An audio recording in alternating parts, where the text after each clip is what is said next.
you ever seen a little puppies play? Like they're just little fuzz balls falling all over each other.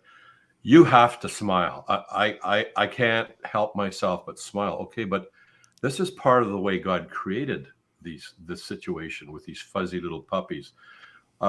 Baby otters, another example of just cuteness to such large degrees that you have to start laughing. I can't Mhm. help it.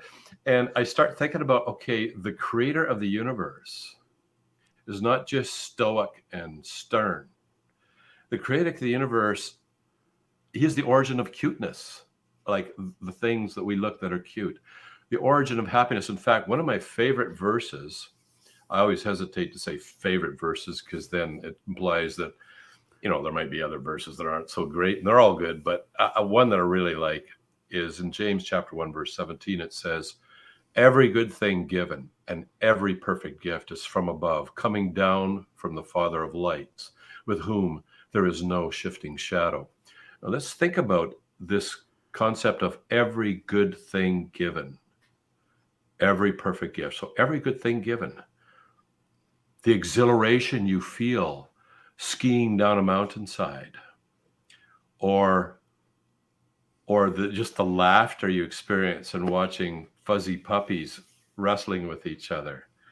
Little toddlers, even human toddlers, running around doing just the cutest things. They don't always do cute things, though. I've had 6, and I can tell you that. But there's so many things in this world that are beautiful, that are good, wholesome, funny in a good way, that just make you laugh.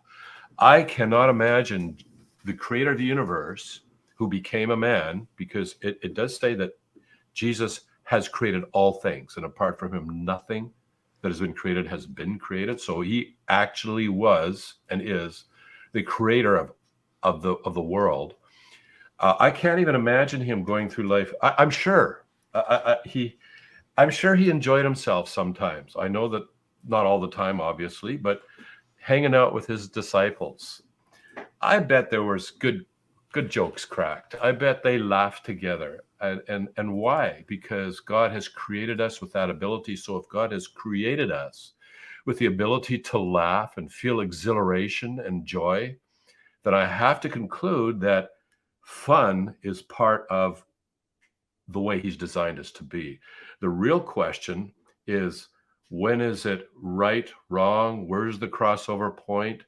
Can we even figure out the point? Like, how do we know which direction we're going? It's like sex. God designed sex. It's beautiful within the context of a marriage between a man and a woman.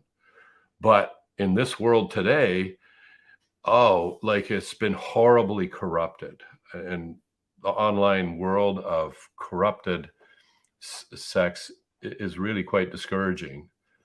So anyways, here's an example of something good in both cases that's designed by God, meant to be enjoyed within its proper context, but it's misused. So yeah, I'd say God is not stoic and stern. If you he is the origin of every good thing given, including the origin of joy and laughter. Well, We just and that's the thing for me is when I see the word joy as one of the fruits of the spirit. Why is that? mhm, Like, why is joy something that, and it's not like at the end was where self control is. It's at the mhm. beginning.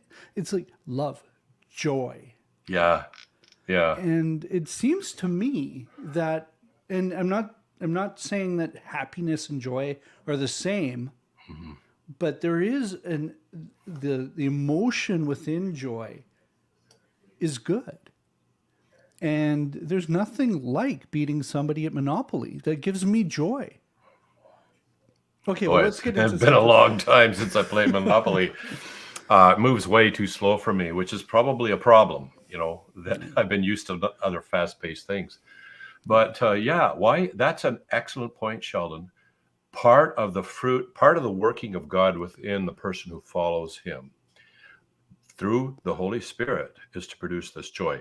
Excellent point. So joy itself is we've not only been designed to experience joy, but God himself dwelling within the follower of Christ actually promotes joy to a level that's beyond natural. If it was just natural joy, you wouldn't need the Holy Spirit for that. And it's a perfect Supernatural joy, perfect and flawless. Yeah, that's a good point as well. Perfect. And I would have to say, as you were talking there, that my enjoyment of life and the wholesome fun that we can have, there's lots of things we can do in this world that are good, clean, wholesome fun. Lots of things. I would have to say that my joy in this life has increased in proportion to the closeness of my relationship with God. In other words, the more I experience the presence of God in my life, the closer I draw to God, the more fun I have. That's wholesome and good. Not the kind of fun that afterwards you're laying in bed and saying, I wish I hadn't said that or done this or whatever, or you feel just kind of red flags about. No, this is a wholesome joy and enjoyment. So I would say, yeah, God's the origin of fun. Okay, so if God's the origin of fun, but we know that it can be corrupted because that's what Satan likes to do, is take what God does and either make it totally bad or just enough to get people to fall away. Where's the line? So before we get into this, my former pastor, Jeff Buckham, from Northview Church in Abbotsford, he used to say, whenever it came to matters of conscience, so if there wasn't a clear statement in the Bible saying don't do this or you can do this, then it's a matter of conscience. So is your conscience going to bug you type stuff? And that might be different for different people. But he used to say, love God and do what you want. Now, I think there's also the love others in there too. Mm-hmm. So love God, love others, do what you want. Because if you're loving God and you're loving others, you're not going to want to do the stuff that God and others don't want you to do. Mm-hmm. So that was the line. And that offers a lot of freedom. Because instead of going to a rule book and finding out, okay, I can do this, I can't do this. I can play cards, but not the cards that you would use in a casino, just rook cards. They're totally the same material and everything, but they don't have the king and queen on them. They just have like bushels of wheat. And so there's this thing that there's this thing where you just, there's corruption there. Mm-hmm. But so often the corruption is not the temptation itself or I'm gonna drink a glass of wine or whatever it is. It's when it goes too far. Mm-hmm. Well, I think that's the ultimate principle, Sheldon. We really have two choices. We can make up a massive set of rules and become like legalistic Pharisees, and just none of us are really too enthusiastic about that, although I know people who really like rules and they just love making them up.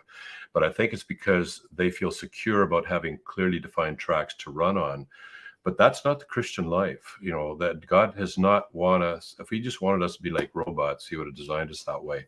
The other option is, as you have described, and that is to love God with all our heart, soul, strength, and mind. And changes begin to happen intrinsically within us, so that we start loving the things that are right and maybe resisting the things that are wrong.